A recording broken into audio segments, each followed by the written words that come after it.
Hello, welcome back to our channel ultra visible classes.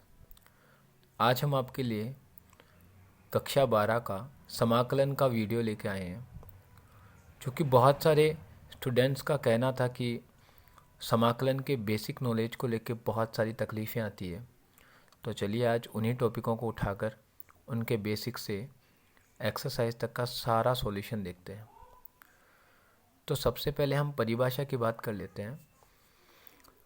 समाकलन कहता है कि वह प्रक्रिया जिसमें अत्यधिक चर राशियों को जोड़ा जाता है, इसका उपयोग वक्राकार क्षेत्रों का क्षेत्रफल व आयतन निकालने में किया जाता है। अर्थात कि जब बहुत सारे चर एक साथ अत्यधिक इकट्ठा होते हैं तो उन चरों को जोड़ने की जो प्रक्रिया होती है वो समाकलन के अंतर्गत आता है। और हम समाकलन का जो उपयोग है वो क्षेत्रफल तथा आयतन निकालने के लिए करते हैं। या अन्य शब्दों में अगर हम कहें तो अवकलन के व्युत्क्रम को समाकलन कहा जाता है। अब अवकलन होता है, उसका जो व्युत्क्रम होता है वही समाकलन के नाम से भी जाना जाता है। या फिर अन्य शब्दों में कहें तो किसी फलन f ऑफ x का प्रति अवकलज समाकलन कहलाता है। या फिर हम कहें तो जब किसी फलन का हम अवकलज निकालते हैं तो अवकलज निकालने की प्रक्रिया अवकलन कहलाती है। और उसी अवकलज का प्रति अवकलज ज्ञात करना, एंटी डेरिवेटिव निकालना समाकलन के अंतर्गत आता है। और इसे f ऑफ x dx के द्वारा लिखा जाता है। अर्थात हम कह सकते हैं कि जब भी कोई फलन होगा तो उसे हम इस तरह से पाएंगे, और जब इस तरह से वो लिखा होगा तो हम कह सकते हैं कि उस फलन का समाकलन हमें ज्ञात करना है। तो स्टूडेंट्स, कुछ निश्चित अवकलन और समाकलन आपके सामने दे रखे हैं, जो कि फॉर्मूलेज होते हैं। कुछ फॉर्मूले हैं, कुछ त्रिकोणमितीय फलन है, और भी बहुत सारे कुछ फंक्शंस हैं। तो इनको आपको रिवाइज करना है। जैसे कि अवकलज या अवकलन के द्वारा हम डी बाई डी एक्स के द्वारा किया जाता है और समाकलन डी एक्स के द्वारा किया जाता है। तो एक फॉर्मूला है x की पावर n प्लस 1/n+1। अगर इसका हमें समाकलन निकालना है तो इसका समाकलन हम आगे इस विधि द्वारा निकाल सकते हैं। लेकिन अगर बात करें फॉर्मूले की, तो कोई भी फंक्शन हो वो x की पावर n प्लस 1/n+1 के रूप में हो तो उसका अवकलन होता है x की पावर n। और इस x की पावर n का विपरीत x की पावर n dx का जो समाकलन होता है वो x की power n plus 1/n+1 plus c होता है, जहाँ c समाकलन नियतांक है। तो इसे देखते हुए हम कह सकते हैं कि जिस फलन का हमने अवकलन निकाला उसी अवकलनीय फलन का समाकलन वही फलन हमें प्राप्त होकर आता है। चलिए देखते हैं दूसरा, d/dx साइन x।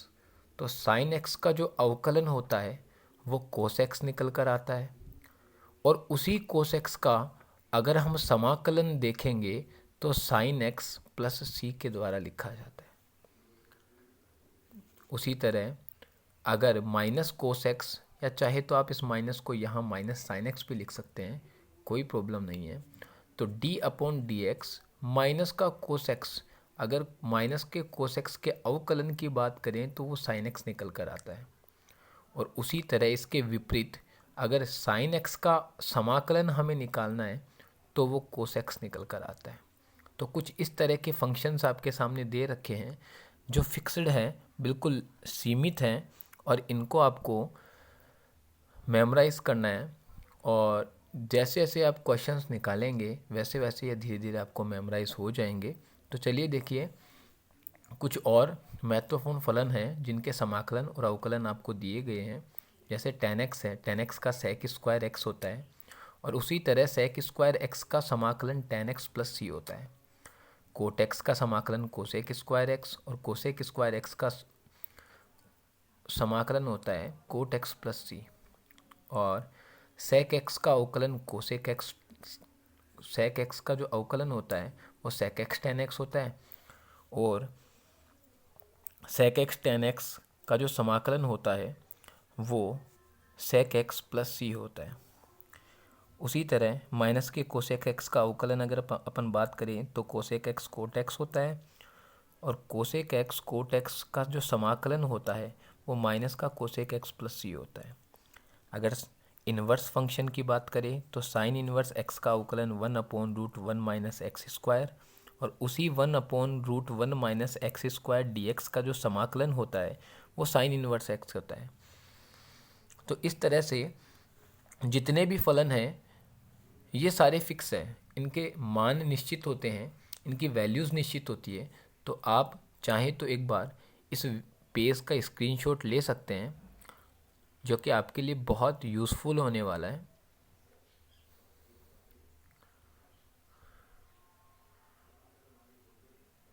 चलिए आगे चलते हैं। अब बात करते हैं कि उसी तरह से कुछ और निश्चित और जो फिक्स फॉर्मूले हैं वो दे रखे हैं आपके सामने, कि कोसेक इन्वर्स एक्स का जो अवकलन होता है वो माइनस का 1/x root x square minus 1 होता है, और माइनस का 1/x root x square minus 1 dx का जो समाकलन होता है वो कोसेक इन्वर्स एक्स होता है। तो इस आधार पर हम कह सकते हैं कि जिस फलन का हमने अवकलन निकाला उसी अवकलनीय फलन का समाकलन वही फलन निकल कर आता है। अर्थात हम कह सकते हैं कि अवकलन का विपरीत समाकलन होता है और समाकलन का विपरीत अवकलन होता है। देखिए e की पावर x, अगर एक्सपोनेंशियल फंक्शन की बात करें तो एक्सपोनेंशियल फंक्शन का अवकलन भी e की पावर x होता है और समाकलन भी e की पावर x ही होता है। उसी तरह अगर log x की बात करें, लोगोरिथम फंक्शन की, तो उसका अवकलन 1/x, और 1/x का जो समाकलन निकल कर आता है वो log x प्लस सी होता है। और अंत में a की power x upon log a बराबर, अगर उसके अवकलन की बात करें तो a की पावर x निकल के आता है। और उसी तरह इस a की पावर x का अगर समाकलन हम निकालेंगे तो वो a की power x upon log a plus C निकल के आता है। तो कुछ निश्चित फॉर्मूले थे आपके सामने जो समाकलन का आधार बनाते हैं, और जैसे जैसे हम आगे प्रश्नवाली पे चलेंगे, एक्सरसाइज सॉल्यूशन निकालेंगे, क्वेश्चंस को सॉल्व करेंगे, तो ये फॉर्मूले बहुत काम में आने वाले हैं। तो मैं चाहता हूँ कि आप इनको एक एक करके मेमोराइज़ कर लीजिए। अब चलिए आगे बढ़ते हैं समाकलन के प्रकारों की ओर। तो समाकलन दो तरह के होते हैं, एक अनिश्चित समाकलन और एक निश्चित समाकलन। सबसे पहले हम बात कर लेते हैं अनिश्चित समाकलन की। अनिश्चित समाकलन होता क्या है? अनिश्चित समाकलन के अंतर्गत वो फलन आते हैं, वो फंक्शन आते हैं जिनका हम एक निश्चित रूप ना निकाल कर, एक फिक्स वैल्यू जैसे 4, 5, 10, 12 ऐसे प्रॉपर वैल्यू ना निकाल कर हम उनको एक सूत्रों के रूप में विभाजित कर देते हैं। तो कहने का मतलब ये है कि इनका मान निश्चित नहीं कह सकते कि इतना ही आएगा, परंतु अगर निश्चित समाकलन की बात करें तो हमें इनकी बिल्कुल फिक्स वैल्यू मिलती है, निश्चित वैल्यू मिलती है, जिसे हम कह सकते हैं कि इसका जो मान निकल कर आता है वो बिल्कुल फिक्स है। तो उसी तरह अनिश्चित समाकलन के कुछ गुणधर्म भी होते हैं, और गुणधर्मों की बात करें तो हम जानते हैं कि कोई भी फंक्शन, पहले गुणधर्म की ओर चलते हैं, कि कोई फलन होता है वो एफ डैश एक्स के डी एक्स के रूप में होता है, f dash x D X. और अगर हमें इसका समाकलन करना है तो हम इसका समाकलन करेंगे एफ एक्स प्लस सी के द्वारा, एफ ऑफ एक्स प्लस सी। उसी तरह अगर किसी प्रति अवकलज या अवकलज फलन के साथ में कोई कांस्टेंट के लगा हो, अब इस कांस्टेंट की बात को समझते हैं कि जब इस तरह से कोई भी कांस्टेंट, कांस्टेंट का मतलब अचर पद हो गया, और अचर पद जब किसी फंक्शन के साथ, किसी फलन के साथ लगा होता है तो उस अचर पद को हम समाकलन के बाहर रख के उस फलन का समाकलन निकालते हैं। और जब इस फलन का हम समाकलन ज्ञात करते हैं तो के बाहर लग के एफ ऑफ एक्स प्लस सी के रूप का निकल कर आता है। इसी तरह अगर बात करें तो एक दो फलन की बात करते हैं। हमने सबसे पहले एक फलन को लेके निकाला था, माना दो फलन दे रखे हमारे पास एफ डैश एक्स और जी डैश एक्स, इनका हमें समाकलन करना है। तो बहुत आसान है, इनका समाकलन करने के लिए सबसे पहले इनको अलग अलग करके समाकलन करते हैं।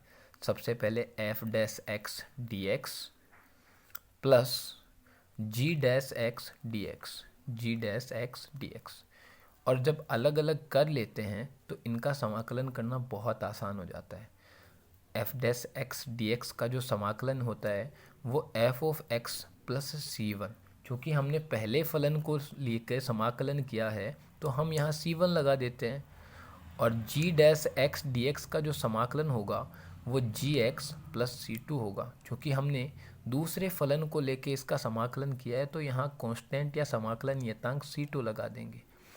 अब इस C1 और C2 को हम दोनों को एकत्रित या सम्मिलित रूप से C भी कह सकते हैं, या आप C3 कह सकते हैं, C4 कह सकते हैं, कोई बात नहीं। तो इसी तरह हमारे पास जो फलन निकल कर आएगा, जो समाकलन निकल कर आएगा, वो आता है F of x plus G of x plus C. अगर चौथे गुणधर्म की बात करें तो इसी तरह कि कोई बहुत सारे फलन है और उन फलनों के साथ अलग अलग कांस्टेंट लगे हुए हैं, अलग अलग अचर पद जुड़े हुए हैं, तो उसका समाकलन कैसे करना है। जब बहुत सारे फंक्शन, बहुत सारे फलन के साथ में अलग अलग अचर पद जुड़े हुए हों तो सबसे पहले इन अलग अलग अचर पदों को अलग कर देते हैं, समाकलन के बाहर रख देते हैं, और जो फंक्शन, जो फलन हमारे सामने होते हैं उनको हम अंदर रख के उनका समाकलन करते हैं। तो इसी आधार पर ये 3 और 4 गुणधर्म आपके सामने हैं। इसके बेस पे हम पूरे समाकलन और अनिश्चित समाकलन की जितनी भी विधियां हैं, जितने भी तरीके हैं, उन सब के बारे में जानेंगे, उन सब के सॉल्यूशंस निकालेंगे। तो आपको कह सकते हैं कि प्रिंसिपल रूप से, मुख्य रूप से यही समाकलन का आधार होता है। चलिए ऐसा ही कुछ एक सवाल करके देखते हैं। निम्नलिखित समाकलन का मान ज्ञात कीजिए। आपके पास एक फंक्शन दे रखा है, एक फलन दे रखा है x square plus x D x. तो इसका समाकलन कैसे करेंगे कि सर्वप्रथम यहाँ जो एक्स स्क्वायर है इसका डी एक्स के सापेक्ष, एक्स के सापेक्ष हमें समाकलन करना है। तो सबसे पहले अगर हम देखेंगे तो ये 2 तरह के फलन हैं और 2 तरह के फलन को हम अलग अलग लिख के इनका समाकलन कर देते हैं। तो x square D X plus x D x, चूँकि एक्स स्क्वायर एक्स की पावर n के रूप का फंक्शन है या एक्स की पावर n के रूप का फलन है, तो हम इसका समाकलन n एक्स की पावर n प्लस 1/n+1। आप देखना चाहें तो यहाँ देख सकते हैं कि जब x की पावर n का हमें समाकलन निकालना होता था तो उसका फॉर्मूला होता था x की पावर n+1/n+1। तो इसी फॉर्मूले के आधार पर हम यहाँ पर x की पावर n का समाकलन ज्ञात करेंगे। क्योंकि x की पावर 2 है अर्थात n का मान 2 हो गया, तो यहाँ पर 2 + 1/2 + 1 + c कर देंगे। तो चलिए देखते हैं, x की पावर 2 + 1/2 + 1 और प्लस, चूँकि हमने पहले वाले फलन का समाकलन लिया है इसीलिए c1, और दूसरे वाले फलन का जब समाकलन करेंगे तो यहाँ x की पावर जब कुछ नहीं हो तो अर्थात 1 तो होती है, तो n का मान 1 है। अब x की पावर 1 + 1/1 + 1 और प्लस का c2। जब हम इसको सिंप्लीफाई करेंगे, थोड़ा और सरल करेंगे, तो x की पावर 2 + 1 3/3 प्लस x की पावर 2/2 और c1 और c2 को हम c लिख सकते हैं। चलिए दूसरा भी देख लेते हैं। x की पावर 2/3 प्लस 2e की power x minus 1/x dx। इस फलन का हमें समाकलन निकालना है और इस फलन का समाकलन ज्ञात करने के लिए सबसे पहले इन फंक्शनों को, इन सारे जितने भी फलन हैं इन सभी को अलग अलग लिखकर समाकलन में डाल देते हैं। x की पावर 2/3 dx, 2 कांस्टेंट है तो उसको हमने बाहर रख लिया। e की पावर x का x के सापेक्ष समाकलन माइनस 1/x dx। तो देखिए ये x की पावर n के रूप में समाकलन आपको दिया गया और x की पावर n का जो समाकलन होता है वो x की पावर n+1/n+1 होता है। तो 2/3 + 1/2/3 + 1 प्लस C1, चूँकि हमने पहले फलन का समाकलन किया है इसीलिए कुछ समाकलन नियतांक लगाना आवश्यक है, प्लस 2 ऐसे की ऐसी e की पावर x का जो समाकलन होता है वो e की पावर x ही होता है। जैसा कि हमने आपको पहले बताया था कि जो e की पावर x का अवकलन भी e की पावर x होता है और e की पावर x का समाकलन भी e की पावर x ही होता है। तो उसी आधार पर हम e की पावर x का जब समाकलन करेंगे तो हम कह सकते हैं कि e की पावर x का समाकलन e की पावर x ही निकल कर आता है, प्लस C2, चूँकि हमने दूसरे फलन का समाकलन किया है तो समाकलन नियतांक में C2 रख देंगे हम, माइनस 1/x। अब चूँकि 1/x का प्रॉपर हम समाकलन x की पावर n करके ज्ञात नहीं कर सकते, वो मैं आपको आगे वीडियोस में बताऊंगा कि हम इसका 1/x का निश्चित समाकलन या x की पावर n के रूप में समाकलन, फॉर्मूले के रूप में समाकलन क्यों नहीं निकाल सकते। तो 1/x का जो समाकलन होता है वो log x होता है, जो कि आप देख सकते हैं कि 1/x dx, अगर इसकी बात करें तो इसका समाकलन log x प्लस c निकल कर आता है। इसी तरह 1/x का समाकलन log x, और चूँकि हमने तीसरे वाले फलन का समाकलन किया इसीलिए C3 लगा दिया। अब C1 plus C2 plus C3 को हम C करके लिख सकते हैं और बाकी फलनों को x की पावर 2/3 प्लस 1, तो इसको 5/3 कह सकते हैं हम, और नीचे वाले 5/3 को जब ऊपर लेके आएंगे तो ये 3/5 के रूप में लिखा जाएगा, प्लस 2 e की power x minus log x plus C1 plus C2 plus C3 को C लिख दिया। तो इस तरह से हम कुछ फलनों के आपके सामने समाकलन लेके आए हैं।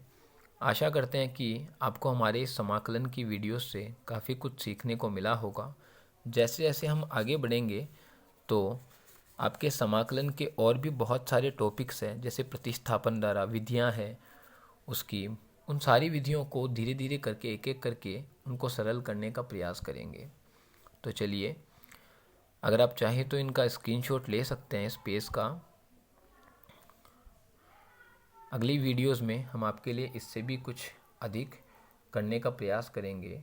अगर आपको हमारे वीडियोस पसंद आ रहे हैं तो अधिक से अधिक शेयर कीजिए, सब्सक्राइब कीजिए, लाइक कीजिए, ताकि बहुत सारे जो बच्चे हैं जो समाकलन के प्रॉपर जानकारी नहीं ले पाते हैं, वंचित रह जाते हैं, तो उनको भी इन सभी चीज़ों की जानकारी हो सके। धन्यवाद।